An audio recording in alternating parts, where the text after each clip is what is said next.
Video related hashtag ব্যবহার না করে ভুলভাল হ্যাশট্যাগ ব্যবহার করার কারণে আপনার ভিডিওটা কিন্তু সঠিক দর্শকের কাছে পৌঁছাবে না। আর যদি সঠিক দর্শকের কাছে ভিডিওটা না পৌঁছায় তাহলে আপনার ভিডিওতে ভালো পরিমাণ ভিউ আসবে না। ফেসবুক সম্পর্কে সঠিক জ্ঞান না থাকার কারণে এই ভুলগুলো হয়ে থাকে।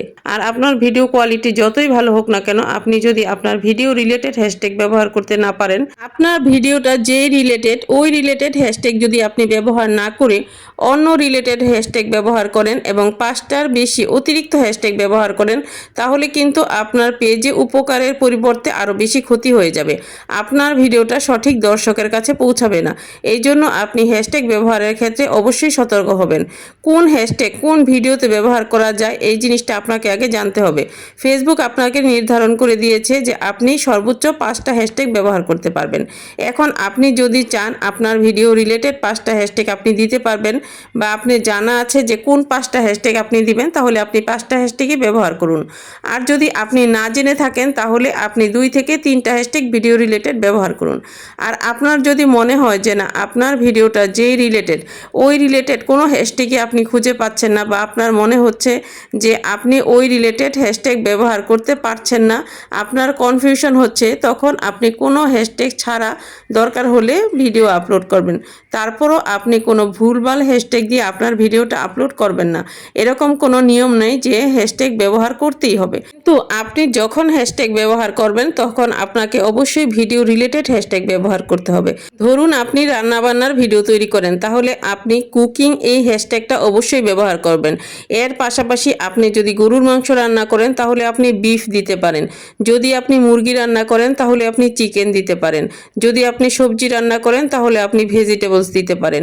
একটা বিষয় সবসময় মনে রাখবেন, আপনি যে জিনিসটা দেখাতে চাচ্ছেন, আপনার ভিডিওতে যে জিনিসটা আছে বা আপনি যেই রিলেটেড কথাবার্তা বলছেন ওই রিলেটেড আপনাকে হ্যাশট্যাগ ব্যবহার করতে হবে। এর বাইরে গিয়ে ভাইরাল কোনো হ্যাশট্যাগ যদি আপনি ব্যবহার করতে চান, যদি মনে করেন যে ভাইরাল হ্যাশট্যাগ ব্যবহার করলে ফর ইউ, ভাইরাল, সাকসেস, আরও এরকম অনেক হ্যাশট্যাগ আছে যেগুলো মানুষ নাকি ব্যবহার করে, কিন্তু ওইগুলো তার ভিডিও রিলেটেড না।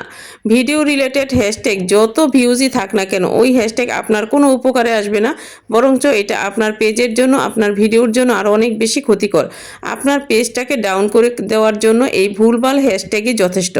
এই জন্য আপনারা অবশ্যই হ্যাশট্যাগ ব্যবহারের ক্ষেত্রে অবশ্যই মনোযোগী হবেন, সচেতন হবেন, জেনে শুনে ভালো করে বুঝে আপনার ভিডিওর সাথে যেই হ্যাশট্যাগটা যায় ওই ধরনের হ্যাশট্যাগ আপনার ভিডিওতে ব্যবহার করবেন, যাতে করে হ্যাশট্যাগের কারণে আপনার সুন্দর একটা ভিডিওর কোয়ালিটি নষ্ট না হয়। কারণ হ্যাশট্যাগ কিন্তু আপনার ভিডিওটা কার কাছে ফেসবুক পৌঁছাবে এটা নির্ধারণ করে। আপনি যেই ধরনের হ্যাশট্যাগ ব্যবহার করবেন ওই ধরনের হ্যাশট্যাগ যারা ব্যবহার করে বা ওই রিলেটেড যে ভিডিওগুলো আছে তাদের কাছে কিন্তু ফেসবুক আপনার ভিডিওটা পৌঁছে দিবে।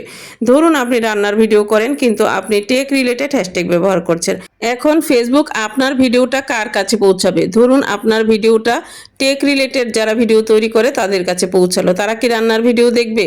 আর যারা রান্নার ভিডিও তৈরি করে ধরুন তাদের কাছে আপনার ভিডিওটা পৌঁছালো, তারা কি টেক রিলেটেড ভিডিওটা দেখবে?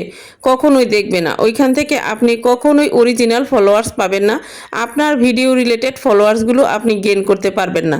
এই জন্য অবশ্যই আপনার ভিডিওর সাথে মিল রেখে তারপর আপনি হ্যাশট্যাগ ব্যবহার করুন, যাতে করে সঠিক দর্শকের কাছে আপনার ভিডিওটা পৌঁছায়।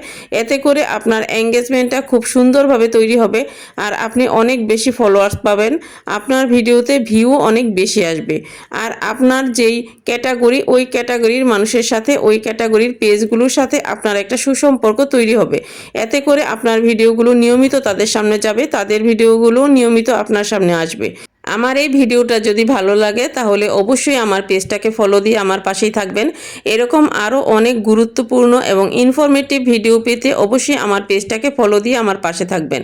আর যদি আপনাদের ভিডিওটা উপকারী মনে হয় তাহলে অবশ্যই শেয়ার করে ছড়িয়ে দিবেন, যাতে করে আরও অনেক বেশি মানুষ ভিডিওটা দেখে উপকৃত হতে পারে।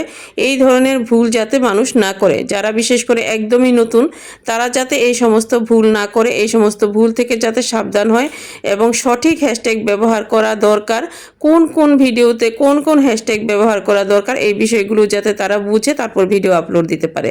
সবাইকে অনেক অনেক ধন্যবাদ সম্পূর্ণ ভিডিওটা দেখার জন্য।